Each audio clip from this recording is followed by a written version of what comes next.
Kembali di channel Pada Sebuah Koma bersama saya Surya.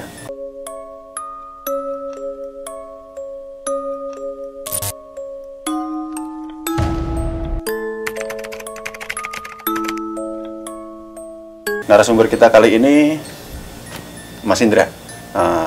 Mas Indra ini pernah jadi narasumber kita yang entah video keberapa waktu itu, yang menceritakan kalau tidak salah ingat itu tidur di Klonden Pocong kayaknya kalau tidak salah waktu itu.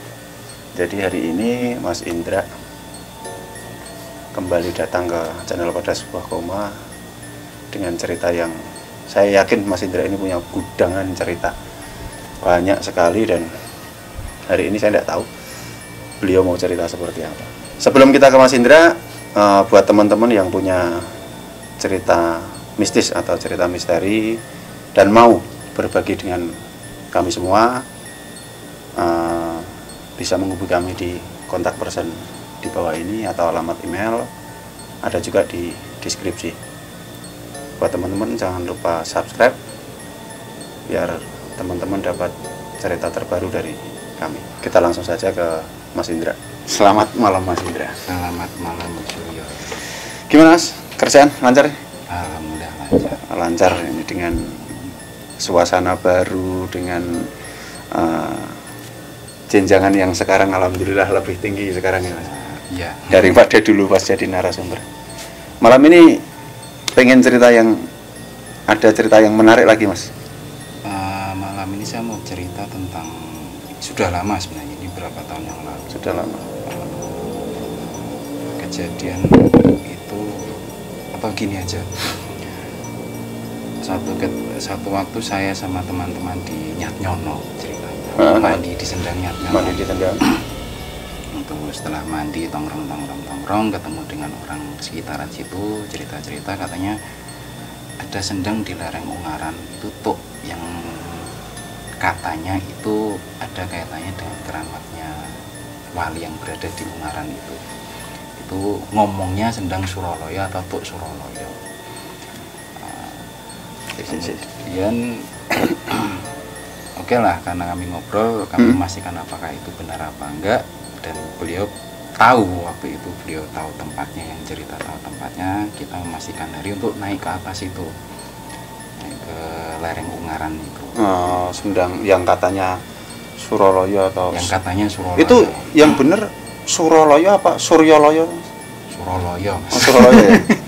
Soalnya kadang saya kok dengerin Suryoloyo, ada yang bilang Suroloyo. Saya nggak tahu, cuma waktu itu dibilangnya Suroloyo. Oke, waktu itu kita memastikan hari weekend pada saat itu sih. Kami dari waktu itu udah persiapan, menentukan waktu persiapan untuk berangkat. Memang waktu itu berangkatnya dari Nyatnyono ya. Cuma kalau saya pelajari jalurnya itu ternyata lewat jalur dari Jalan Raya Ungaran Salatiga itu lewat jalur Semirang itu. Ya. Dan kami naik motor berempat waktu itu. Naik motor berempat, 2 motor. Ambil 2 jerigen ceritanya, karena memang angan-angan mau ngambil airnya ya.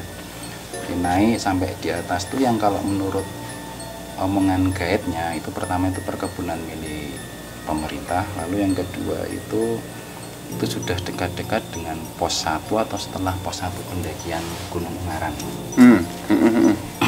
Jadi kami naik terus di lereng situ, setengah jalan kami naik. Memang benar sih itu jalannya lebar Mas, ada mobil juga, ada kita juga sering papasan dengan orang yang ngambil kembang. Iya. Di situ ada makam, di sisi sebelah kanan ada makam. Kami sempat mampir sebentar di situ, yang kata guide-nya itu makamnya Mbah Kiai Kemis. Makam Mbah Kiai Kemis. Jadi dia di lereng tersendiri gitu. Mas. Padahal di situ tidak ada perkampungan. Tidak ada perkampungan. Jadi perkampungan ada di bawah. Ini kita masih setengah jalan. Jadi kita bisa ngelihat view-nya kota Ungaran dari lereng situ, dari jalan itu kita bisa lihat. Sendirian makam itu? Sendirian Mas. Sudah ada bentuk rumah-rumahnya, ada makam Mbah Kiai Kemis. Ini nih agak iran saya. Maksudnya kecuali itu ada makam di pinggir jalan dan di sekelilingnya ada kampung gitu ya, mungkin masih masuk akal lah.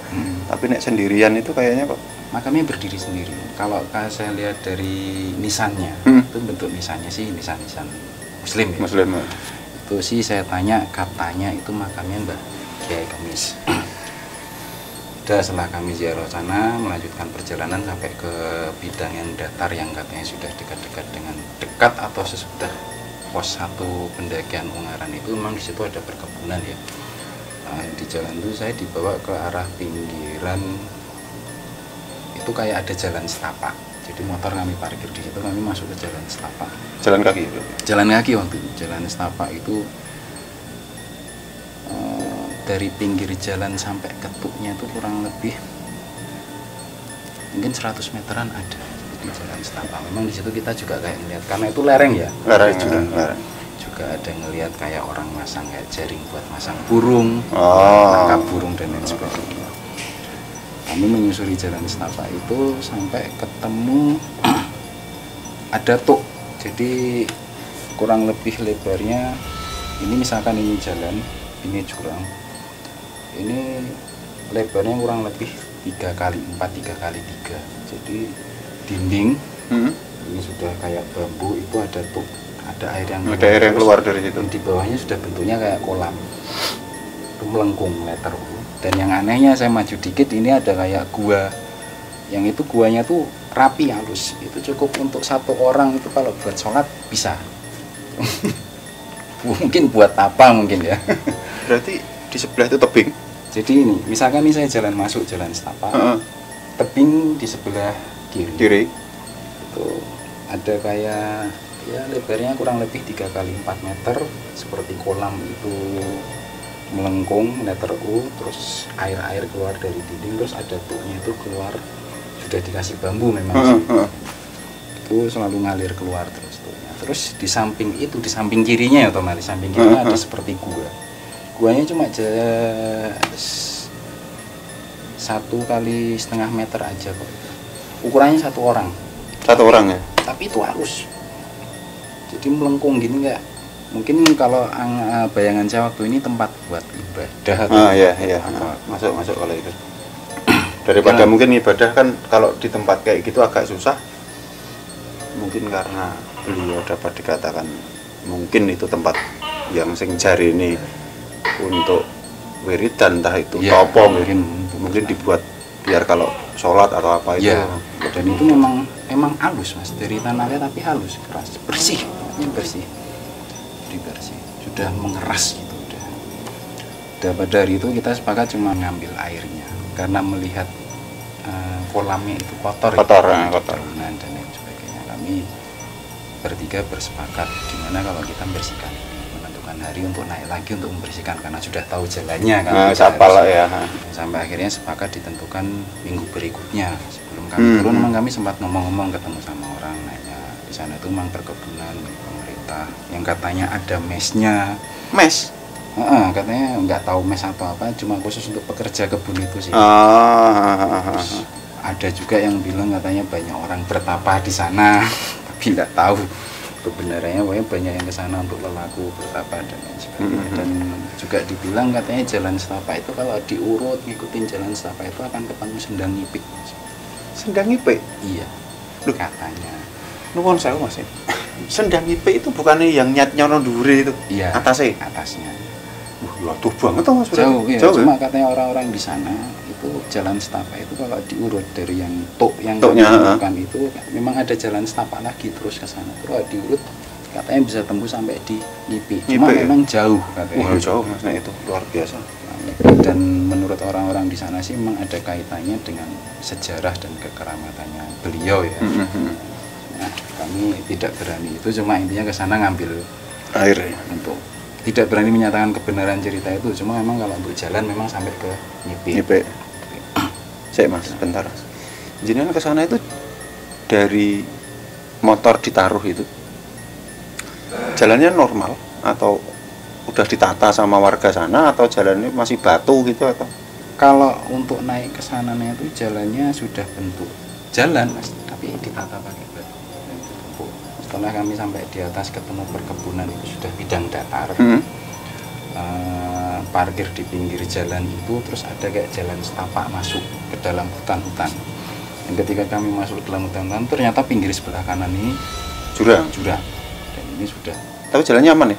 aman jalannya. Maksudnya kalau kira-kira itu kalau pas main ke sana hujan itu aman enggak gitu lah? Menurut saya masih aman. Nggak, masih aman. Jadi sebelah kanan rimbunan jurang tapi rimbun lah. Seperti itu. Sampai hari yang ditentukan ya kami sudah sepakat untuk nginap di sana ceritanya. Kami sudah sediakan tenda dan lain sebagainya, tenda dum. Terus hari yang ditentukan kami naik bertiga sore waktu itu kami naik sampai di lokasi di Sendang itu, karena mungkin lokasinya bidang datarnya kan agak lebar itu sekitar 3 meter 4 meteran, 3 kali 4 tenda bisa didirikan di situ. Ya udah kami memang bermalam di situ dengan niatan keesokannya mau membersihkan juga sekaligus refreshing kan. Terus bikin tenda di sana juga mungkin sekaligus dengan berdoa. Cuma yang namanya saya kan nggak terbiasa kayak gitu ya, mungkin suntuk gitu toh, pengennya jalan-jalan mas ceritanya waktu itu setelah jadi. Terus saya lihat jam 9 naik, jam 9 sekitar kurang lebih jam 9 naik lah.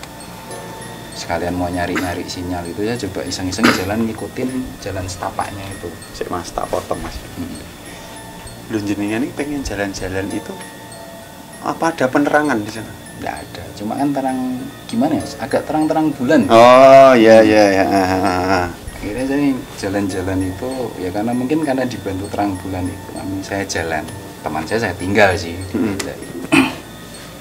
Saya jalan iseng-iseng sambil ngerokok sambil nyari sinyal dengan rasa ya mungkin namanya juga pengen mengeksplor dikit, pengen tahu. Saya jalan ikut jalan setapak yang katanya itu kalau ditelusuri sampai tembus ke Ngipik tadi ya. Karena jalan setapaknya kan jelas dan bagus itu, ya saya berani aja ngikutin itu. Jadi sepanjang saya berjalan itu ngikutin jalan, memang sisi sebelah sini sih rimbun tapi cenderung nggak seperti jurang. Kan sini ya dinding-dinding sekitar tinggi 2 meteran lah, 3 meter pepohonan. Saya jalan tiba-tiba tuh saya ngerasa kayak kok ada bau-bauan kayak anyir-anyir gitu. Mulai ini Bau anyir-anyir gitu. Saya lah terang bulan apa ya jalan bau anyir, tiba-tiba kok saya dengar kayak suara bebek mas. bebek? Iya, suara bebek itu saya dengar seperti suara bebek. Udah saya tetap jalan suara bebek. Ternyata dari arah depan di jalan setapak itu ada orang, itu ada bebek kayak orang angon bebek itu mas. Mas, jenengan posisi jam 9, antara jam 9 sampai jam 10 pada waktu itu. Iya. Kondisi di gunung Gunung. ada orang angon bebek itu. Waktu itu sih saya mikirnya normal mas. Saya mikir normal dalam arti gini, oh ini kan dekat perkebunan, makanya ada mesnya. Mungkin orang itu orang yang termasuk yang ada di mes itu ya? Di mes itu mungkin melihara bebek. Waktu itu saya masih nggak ngeh, jam-jam 9 naik kan. Oke lah, diawali dari bau anyir itu, terus tiba-tiba ada rombongan bebek, ada orang angon bebek. Saya waktu itu nggak terlalu merhatikan ya, saya cuma nyapa, enggak pak, saya minggir kan biarkan itu lewat. Lewat. Tapi begitu lewat saya sedikit kaget. Orangnya memang pakai caping. Caping. Mak saya sapa monggo pak, dia cuma ngeliat gitu aja kan. Saya ngerasa kok kayak ada yang aneh. Begitu saya tengok ke belakang, ternyata itu cuma kepala, nuan saya kepala, tangan megang tongkat, bawahnya nggak ada.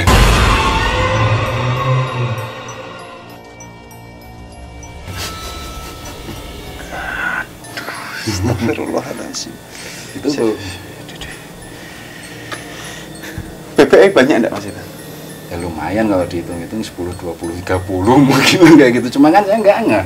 Taunya bebek banyak ngasih jalan lewat, saya berdiri enggak pak. Tapi begitu saya perhatikan, saya lihat, mungkin pertama saya nggak terlalu kelihatan jelas ya karena fokus ngasih jalan bebek dan lain sebagainya, permisi ke belakang. Begitu saya ngerasa aneh, saya lihat ke belakang, ternyata kayak orang ngambang gitu aja, kelihatan caping kepala, tangan megang tongkat tapi bawahnya nggak ada. Nah, di situ saya kaget. Saya kaget, bingung mau lari Bali nggak mungkin karena satu jalur itu. Ya, satu jalur. Nah, saya anggap kan itu kan jalurnya jalur menuju ke tenda yang saya itu. Akhirnya saya berusaha untuk menenangkan diri. Setelah saya jalan-jalan agak jauh nyari tempat yang agak mungkin ini bukitnya nggak terlalu tinggi, saya naik ke situ untuk sekedar menenangkan diri. Jadi situ sambil nunggu waktu, karena saya pikirnya seperti ini, kalau saya jalan balik, ini jalurnya Ketemu, orang itu tadi ketemu. nanti ketemu lagi gimana? Mikir saya udah macam-macam, jangan nanti keputar giling atau gimana, atau saya nyemplung ke jurang, tersesat ya, benar-benar. tersesat. Saya nyoba untuk nenangkan diri. Nah, sambil saya ngerokok, nenangkan diri ada hal yang aneh lagi nih Mas.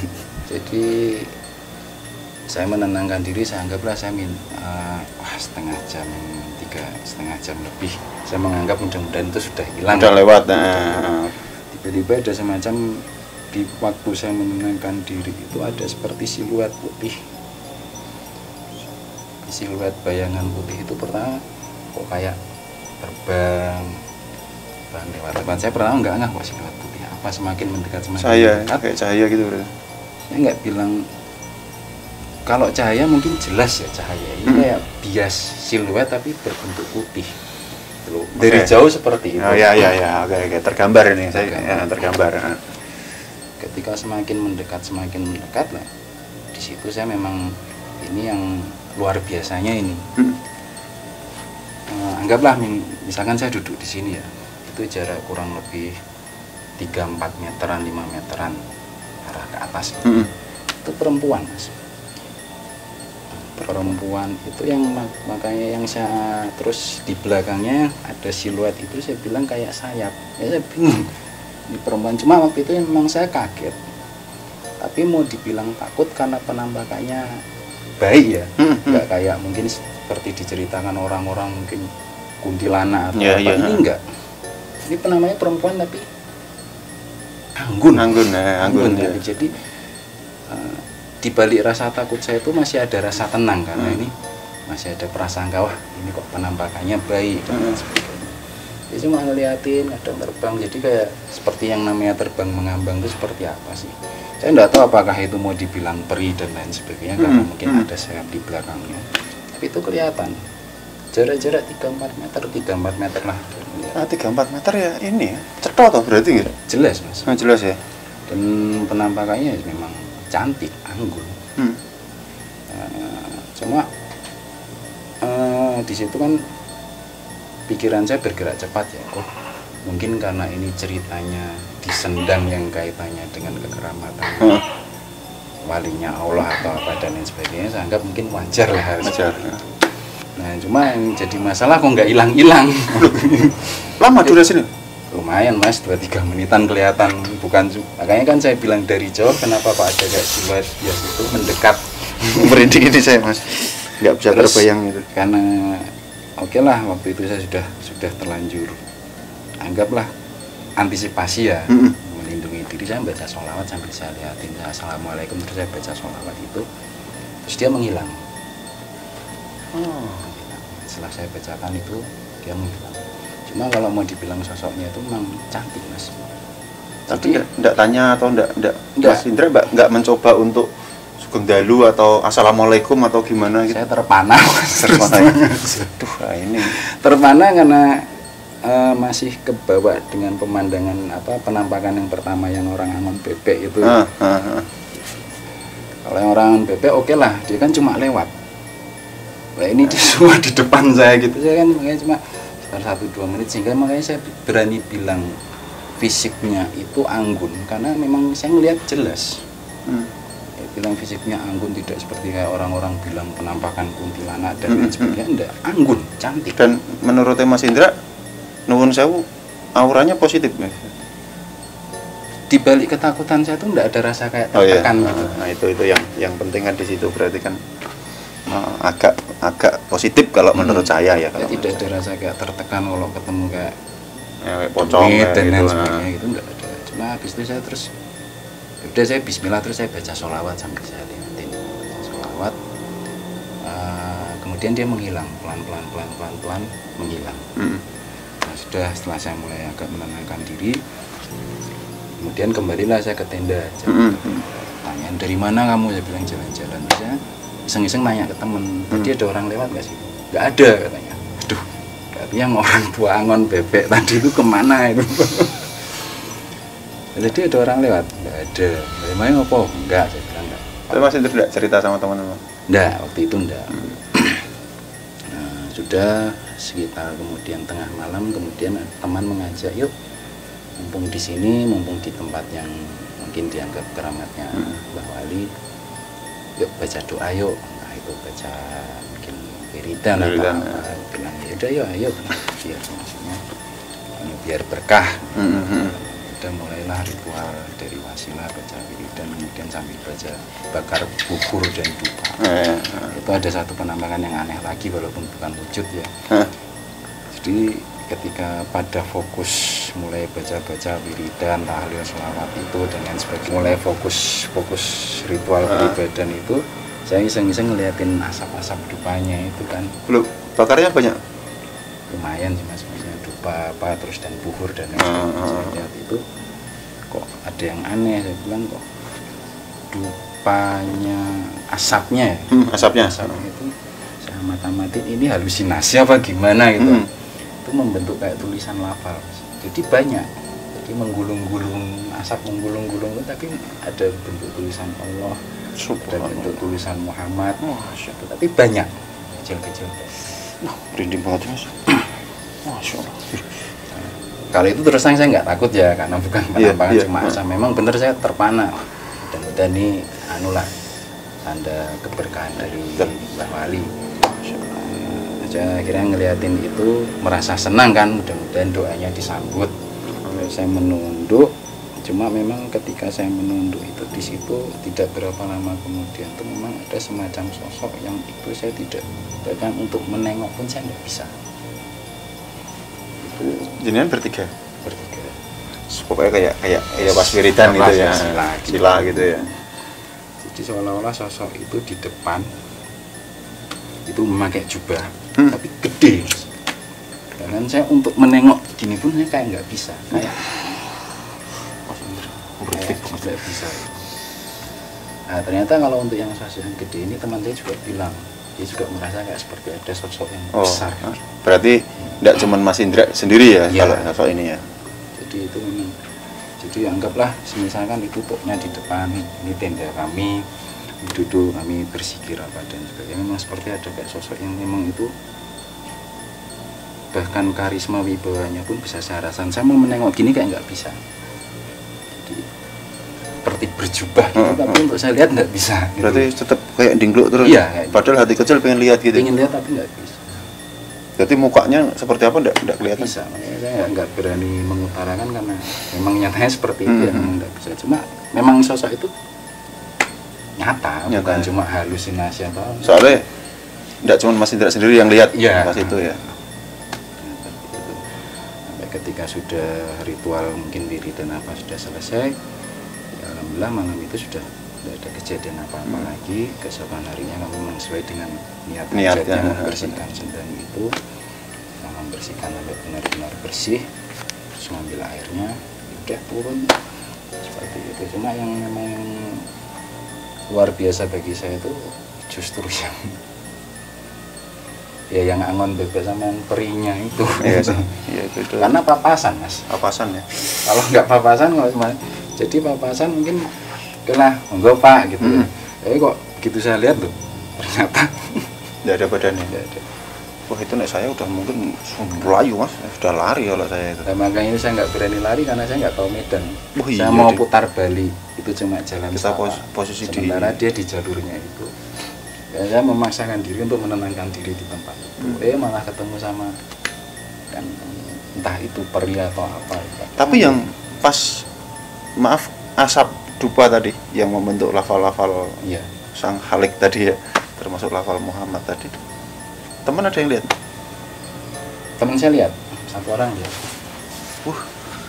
Ya itu ini suatu saat temennya jenengan yang lihat ini harus jadi narasumber ini pada sebuah koma ini biar bisa cerita. Jadi asap kelihatan juga ada yang lihat, ada sesosok beliau kita tidak tahu alam gitu. Berjubah itu juga ada yang lihat gitu. Berarti sudah habis itu apa namanya? Kalau saya sih menganggapnya asap yang bentuk tulisan lafal tadi sosok yang sangat besar ya, bahkan untuk melihat pun saya tidak mampu. Itu saya menganggapnya sebagai anggapan positif saya itu saya anggap sebagai tresnonya dari wilayah itu. Makanya habis itu kami merasa malam tuh tenang. Ini luar biasa. Saya teman-teman, saya belum pernah ke tempat yang disebutkan Mas Indra ya. Ada banyak gunung yang sudah pernah saya daki, tetapi dilelah agak kelewatan. Mas Indra itu Gunung Ungaran juga belum pernah. Terus yang dibilang Mas Indra tadi Suralaya tadi, seperti itu. Tadi yang disebut Mas Indra itu saya pernah diajak ke sana. Dilelah karena ya mungkin faktor usia ya, Mas. Faktor usia yang stamina mungkin tidak terlalu seperti dulu, jadi saya belum pernah ke sana. Bayangin aja ini tempatnya sebenarnya gitu Mas. Mudah-mudahan guide-nya atau teman saya masih ingat, naik motor sebenarnya bisa Mas. Bisa ya? Naik motor, jadi nanti sampai di perkebunan itu motor ditaruh di pinggir jalan. Kalau waktu itu kami nginap, memang kami masukkan ke dalam, jadi pinggir jalan kami masukkan ke dalam setapak, ke jalan setapaknya itu kami kunci di situ, terus kami jalan. Jadi kalau dari pinggir jalan masuk itu kurang lebih 100 meter datar sih. Memang ini jurang. Dari jalan yang sudah dibentuk bebatuan gitu oleh pihak perkebunan untuk masuk ke dalam itu, maksudnya kalau mau ke sana naik motor bisa. Karena ada teman yang versi lain itu katanya memang jualannya itu rodok. Mungkin jalur yang lain atau gimana? Waktu itu walaupun memang benar jalannya jalan berbatu ya Mas, itu memang nanjak sih. Nanjak ya posisinya ya? Posisinya nanjak terus. Luar biasa cerita malam ini. Jadi Mas Indra ini saya percaya punya segudang cerita. Tidak cuman mungkin Gunung Ungaran, salah satu wilayah di Gunung Ungaran. Ini mungkin lain kali ada beberapa cerita yang lain mungkin wallahu alam. Untuk ini cukup Mas Indra? Cukup untuk sementara. Sementara cukup dulu. Lain kali kita sambung lagi Mas Indra. Itu teman-teman, sedikit cerita dari Mas Indra. Seperti yang selalu saya sampaikan, jangan lupa berdoa dimanapun kita berada. Dan sedikit pesan dari saya selalu berpesan ketika kita menjumpai tempat-tempat seperti Sendang, candi, ataupun tempat-tempat yang berbau sejarah, tetap kita uri-uri karena itu tinggalan nenek moyang kita yang harus tetap lestari sampai kapanpun. Jangan ada ketakutan, kuatkan iman, tetap percaya pada Tuhan karena kita hidup berdampingan.